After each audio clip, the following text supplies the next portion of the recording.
30 orders from friends and family to 10,000 orders. And then on top of that, once people started getting the packages, then they started posting reviews on TikTok, and then those also got 1 million views each. All of my relationships in life have led me like to this place where I am now. I have to put all this focus on me, and by following that, and really by putting the focus on me and not putting it on other people, that's where my success has come from, because I've just put all of that energy that I used to put into, whether it was dating or friends or other people's opinion, putting that back into myself. Like, the universe, God, whatever you want to call it, has delivered. And what's up, guys? Welcome to the Annie Tunes In podcast. We are here with Matt Stevens, creator of Illusion Bronze, which is an amazing self-tanning applicant that is custom to your hair, eye, and skin tone. yes. So tell me a little bit about how you got started and your background. So I got started, I've worked in the tanning industry since I was 17 years old, working in salons. I moved to LA about in 2009, same thing. And I just noticed that a lot of things were done differently in LA or with celebrities that were not done everywhere else in the salons. And then I became a personal assistant to Mariah Carey. So I got to work with all the top celebrity makeup artists, and I saw that celebrities were having their tans custom blended for them based off of their eye color, hair color, skin tone, as opposed to when you walk into somewhere like Target or Sephora, each brand has their own, just one color. So it's not as custom. That's why you see so many people that are orange or have an unnatural looking tan. Yeah, that's where I came up with it. So I saw a story about your mother, how she really inspired you to kind of get into the self-tanning world, and you saw her tanning herself, and you saw it as beauty and as her feeling better about herself. So tell me a little bit about that journey growing up and seeing that with her. Totally. So my mom always had a tan, whether it was laying by the pool or going to the salon, and that was just what made her feel confident. And so I think getting older or being in my late teens, early 20s, I just sort of picked that up from her naturally. I felt like that was what made me confident. And then obviously as I've gotten older, or we've all gotten older and understand the damages that UV rays can do, sunless was the way that things were leaning. But again, initially it was a joke that people were always orange, so. I have had my fair share of self-tans, and it always comes out insanely streaky and awful, or you're sitting in it for 5 hours and you're like, I cannot wait to wash this off. So the different thing about yours is you can wash it off in 3 hours or less, right? So you don't, back in the day, you had to always leave it on for a minimum of 8 hours. Some people would leave it on for up to 24. This one you only have to leave on for between 1 and 3, depending on how dark you want to be. So it's 1 hour for light, 2 hours for medium, and 3 hours for dark. So everyone wants a good tan, and I think that's what makes your product very different, is you are coming up with the solution to the problems. I think people have a phobia sometimes of self-tanning because they're like, I don't want to look orange, I don't want it to look streaky. So they're like, how can I do this in a proper way? So you had a video that went viral on TikTok. I did. Talking about celebrities, how they blend the tan. So tell me about that, because I know after that video went viral, you got an influx of thousands of orders. Yeah, so I started really focusing on my business, and I did everything on my own when it came to the logo or building the website, or I really taught myself how to do everything, working with the labs, figuring out the colors. And I just got to a point where I was like, hey, it's never going to be perfect. I've got everything I need to do. I need to just put a video out there, see what happens. I just sort of explained what celebrities are doing that's different than everybody else, how I had a solution to that problem, and posted it online. And it honestly, never delete your videos, because I posted it and it had almost no views. And a week later, it just blew up. Oh my God. So that video wound up doing about 1 million views. And then once people started, which I wasn't prepared for, I wound up getting about 10,000 orders. So I went from like 30 orders from friends and family to 10,000 orders. And then on top of that, once people started getting the packages, then they started posting reviews on TikTok. And then those also got 1 million views each. So it's pretty crazy. Okay, so what was your initial reaction when you saw these orders come in? Was it one night to the next type of thing? It was, yes. woke up to it, basically. This is a really cool story. Yeah, so I was obviously so excited, but then panic set in because I wasn't prepared for that many. I think I bought enough for 60 bottles to begin. Oh my God. Because I was worried about just having products sitting there or something. And you're doing this out of your house. I did everything from my studio apartment. It's This crazy. This is literally the startup story. I love it. Yeah, it's so crazy because you hear about people going viral on TikTok or this happening to them, but like I was like, oh, this like actually happened to me. Yeah. Well, and also people, like there are times when people go viral, but nothing comes of it. It's like Totally. they went viral, cool, maybe like some more followers or something. But the fact that your product was that good, Totally. to where it got in front of the eyes of these people and they're like, this is something new and innovative and I want to be a part of this and I want to try it. And then it just shows that the product is amazing because they're posting reviews and they're sharing it with everyone. Yeah. So, I mean, number one, congratulations. Thank you. That is insane. Thank you. So after you got all those orders, what was the next step then to fulfill these orders? And you're like, So the next step was I had to inform everybody that it was going to be yes. a little bit of took about 2 weeks for me to get everything together because I had to place the order with the lab, get everything in. For the most part, everybody was so understanding and patient, and I guess people in the TikTok users in general are familiar with something like this happening or have experienced having to wait for a product, but then being able to provide it and deliver on their expectations was incredible. But yeah, it definitely was a moment of panic. I had to fly my mom in because I had just relocated to Denver. My mom flew in, friends flew in to help me pack all these orders. I never could have done it on my own. I would still be packing orders. Okay, so how did your mom play a role in this? What was she doing when she came? So when my mom came out, she was, labeling bottles, packing boxes, helping me take everything to UPS, like basically everything that I was doing, she was doing with me. That is insane. Yeah, so I'm that's sure she's crazy. really proud of you for starting this whole thing. She is, yes. She's very proud of me. So I want to hear a little bit more about your background in the beauty and entertainment industry, Yes. because I think what you learn and what you do first kind of helps you with your own business. So tell me a little bit about your background with that. Like, what was your role as an assistant and how did it help you with your business today? Gosh, so my role as an assistant, I got the job because I was working in the salon in Beverly Hills. I randomly quit. I was approaching 30 and I was like, this can't just be what I do for the rest of my life. That is always the shift. Yeah. I had made so many connections working at the salon because where I was working, it was network executives, music managers, celebrities themselves coming in, and Mariah Carey's manager at the time heard that I quit, asked one of the girls for my number, and just asked me to come meet with them. And obviously it wasn't that easy. It was like a 3-week process, but I wound up getting the job. And during that time, I guess I was thinking about this in the background. I learned about the color combination working in the salons, and then I saw how specific it could get when I was working with the celebrity makeup artists. Mariah has Christopher Buckle, who she works with, or also Etty, who does like Kris Jenner and Christina Aguilera, or Rokel was with us a lot. He's on tour with Beyonce right now. So those are like the level of makeup artists that I was working with. And I just picked up so much from them. Once you were Mariah Carey's assistant, Yes. you ended up quitting and you wanted to start your own thing. Yes. So how did that kind of come about? Did working with her and being an assistant help you with starting your own business? It definitely made me realize that I wanted to work for myself. I didn't want, and it had nothing to do with her. I just didn't want to work for somebody else anymore. And well, actually, that's not true. Seeing her entrepreneurship and in the beauty space and music and so many different things, like I just wanted to have my own thing, I guess. Well, you had a vision that you wanted more for yourself when you approached 30. You're like, Yes. I want to do something more with my life. I see myself doing more. Yes. And then you wanted to become an entrepreneur. Totally. So did you learn, like, were there key tools that you learned through working with a huge celebrity and in this industry that really carried on to your business today? Gosh. These are hard questions. They are. That is a really hard question.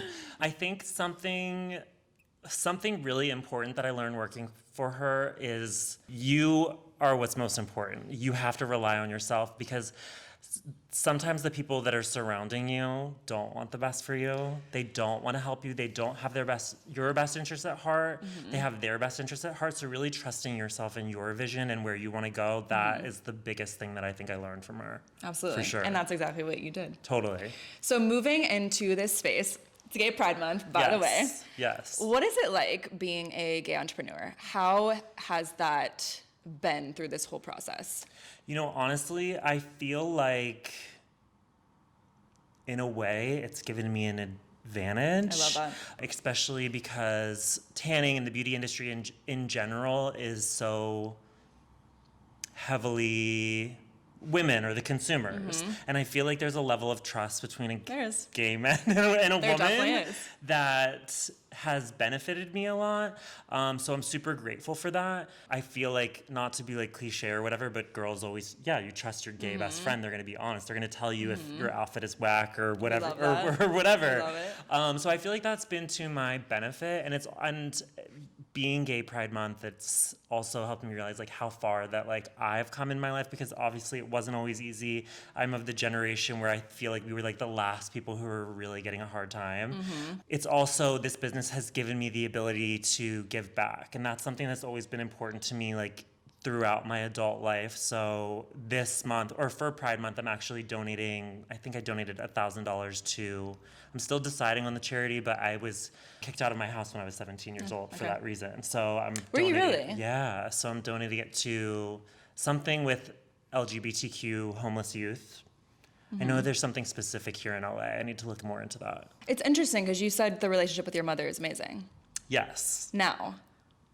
Yes. So Okay. I was living with my dad when I was kicked Understand. out. Okay. Yes. So then you're like, Mom, hello. And now you've become really close with your mom. Yes, we're really Okay. close. I absolutely love that. And she's Yeah. supporting you so much. So supportive. Yeah.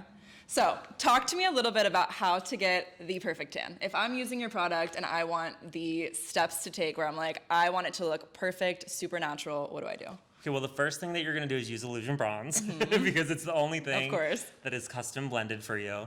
But there are so many things that go into preparation that a lot of people, especially when they're starting out, they'll mess up or they're unsure of, just because, like you said, they don't know. Let's say you wanted to be tan for the weekend. It is definitely a process. I'll tell women or anybody who is doing any hair removal, you would want to do that on the day before your tan. So you want to do that maybe on a Wednesday. If you were to do it right before, it will, I don't know if you've had this happen to you, it'll open up all your pores, so you'll get little black dots everywhere. Do you see my tan right now? Yes. It's all, like, I don't know if you guys can't see it, but it's awful. So you'll get little black dots in the open pores. And then the day of, or you can do it the night before, you're going to want to exfoliate, make sure all the dead skin is off, because when it clings to your dead skin is actually why it turns that unnatural color. That has a big reason to do with it too. Then you rinse at whatever the suggested time is. If you do leave it on longer than it says, again, that's how it can turn out looking orange or unnatural. And then the most important thing for it to fade naturally is just to make sure you're moisturizing a lot. So moisturize every single day. If you're going also in the ocean or the hot tub, moisturize before and after. Okay, so every time water hits your skin, Basically, you yeah. want to moisturize after. Yeah. Okay, so that's one thing that I don't think I did in the past. Yeah. That's probably why. So when your skin gets really dry, that's what causes. Yeah, if you notice people who it fades sort of patchy on them, or there will be spots, it's because you want to moisturize more. And I saw on your website you have celebrities to look at to get the Yes. perfect blend. Yes. So how long did this take to get the perfect blends of all these things? God. So there's 125 different color combinations. It's something that I've had in my mind since 2016. So what is that? 7 years. And I had a general idea of the types of ingredients, the natural bronzers, the percentages of DHA. DHA is actually like the active ingredient in all self-tanners, which is just a derivative from sugarcane or beets that react with the protein in your skin to actually change the color. So figuring out like the percentages of what was perfect for people with the different color combinations. So like I have the top 10 most popular color combinations, like blonde, blue, fair is, I think, number 1. So really getting all my friends, family, anybody who has the same things, and just testing everything on the market, figuring out what was different, what works for them, what doesn't work for them. It's been like a very long process for sure. Did you have like self-tan parties where you're like, everyone just come over, I'm gonna test this on you? You did? Yes. Okay, tell me about that. And I'm still doing that. I want to hear about this. Okay, so tell me what happened. Yeah, because I feel like I still can, something that can always be better. Or so what I'll do is I'll have, like I said, or for another example, there's red hair, green eyes, pale skin. That's another really popular one. So getting 10, 12 people that look like that, whether it's friends of friends, to come over. And initially I started product development just with, like I said, everything that was on the market, figuring out what looked like on them, literally just doing swatches, asking everybody, which is your favorite, what do you like the best on you, and went from there. Well, did anyone have any bad reactions? That's one thing. If anybody ever had a bad reaction, it was because of something like they didn't know that they had a coconut allergy. And then there was like a coconut scent in it. So it's never actually from the active ingredients that are with the tan. It would be because of something to do with the scent. Would you say that you are a perfectionist when it comes to entrepreneurship? Yes, with everything. With everything? With everything. Okay, what do you think that stemmed from? Probably not from a healthy place. I think it comes from probably being bullied like younger or for being different and feeling like if you do everything perfect, then it's... So I don't think it came from a good place. Like slam it in their face? Yeah, but I feel like when it comes to business or applying that to business has definitely been super, super helpful to me because I know and I feel confident now that like I have the best product out there and you can't convince me otherwise. So almost being a perfectionist it has helped you a ton because then you're like, Yes. no one can say anything negative. Definitely. But if someone does it bother you? Doesn't bother me. No. Well, actually, I will say at first I had such an influx of like all of these positive reactions. Amazing. Then there definitely was a group of people who were like, it's taken too long to get here, or I want it to be darker than it is. Like you're never, that's something I've had to learn through this experience too, is you're never gonna make every single person happy. No. Even though I try. If somebody complains, I'll try to be like, well, let's try a different color combination because I also still understand working in the beauty industry and in customer service that I do believe the customer is always right. Yes. And I do believe that there's always a solution to the problem. So I've gone from having people that were leaving me nasty reviews to apologizing, praising me on the internet. Good. Are you kidding writing me? So yeah, it's really important for me to like always correct whatever I possibly can.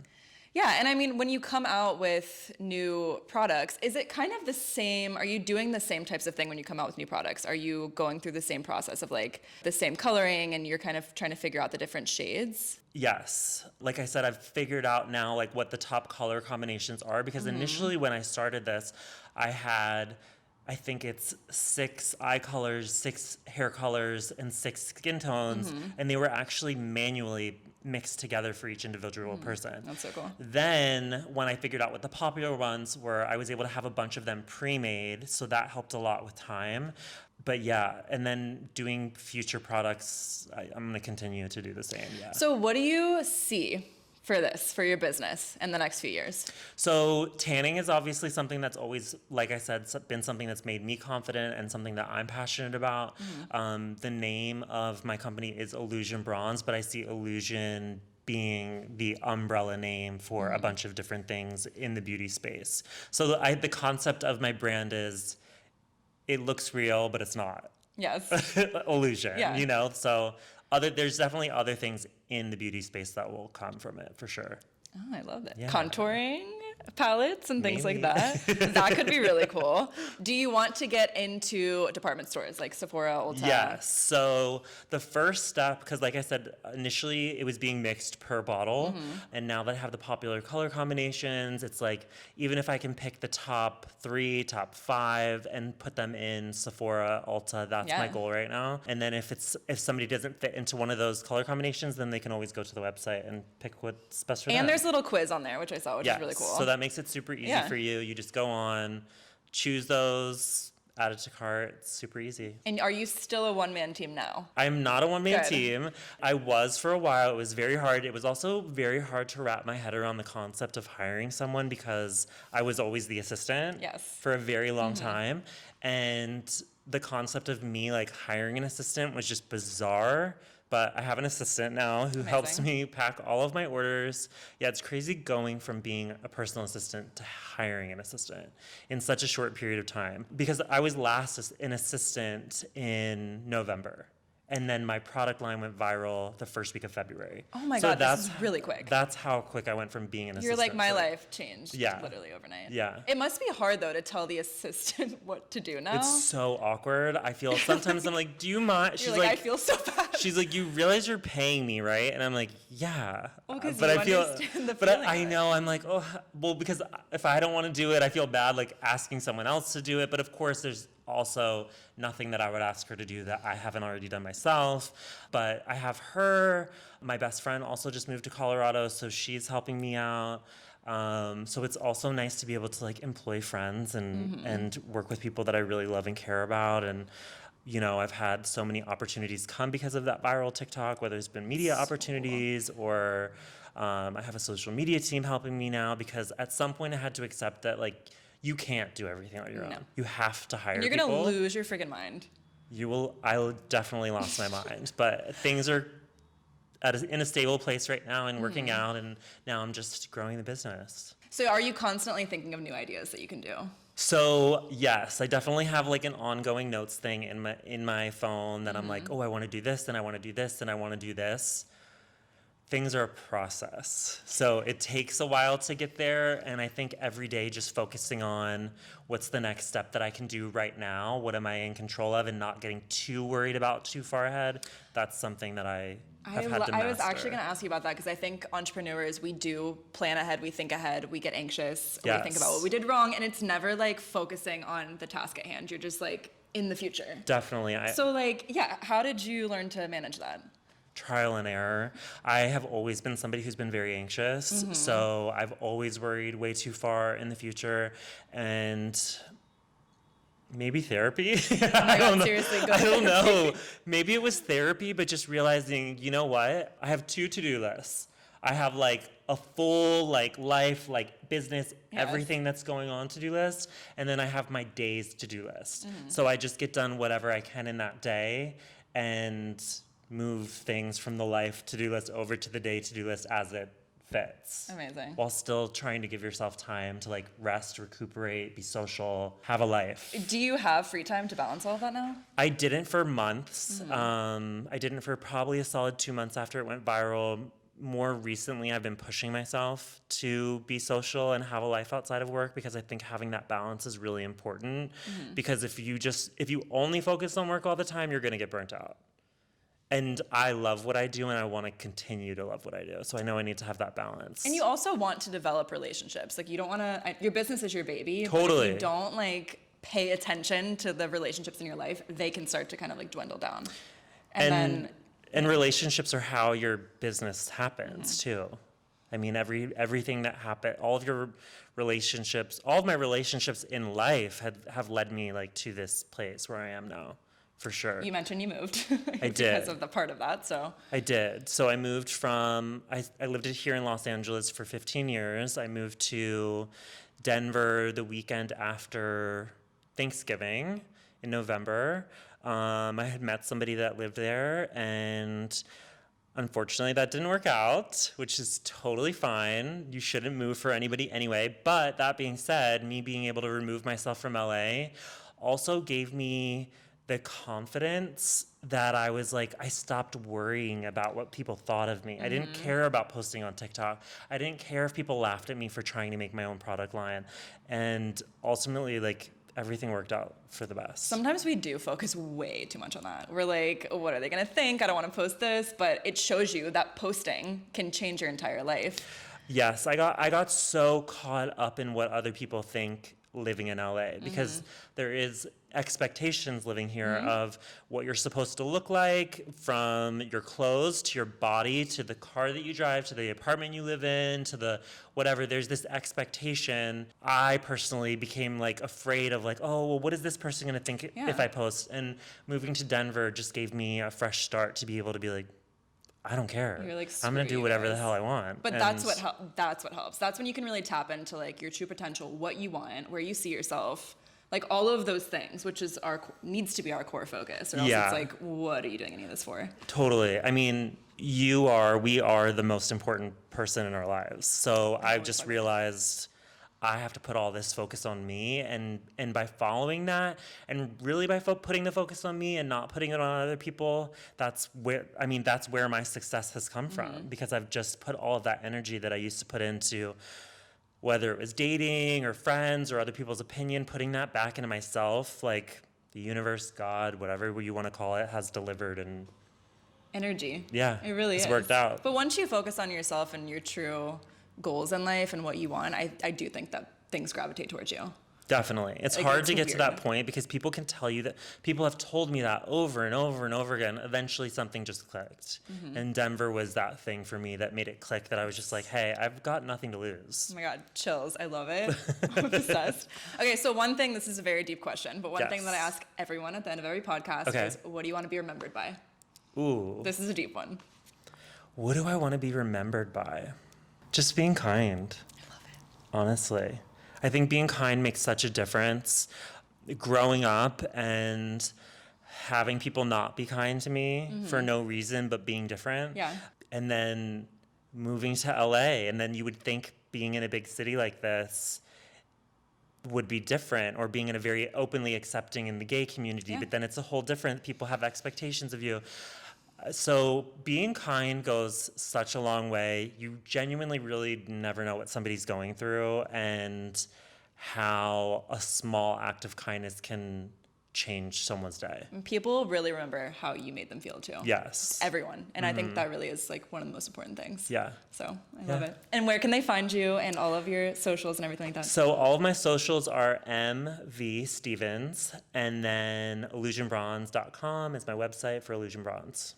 Amazing. Yeah. Thanks for being on the Annie Tunes In podcast. Thanks, guys. Thanks.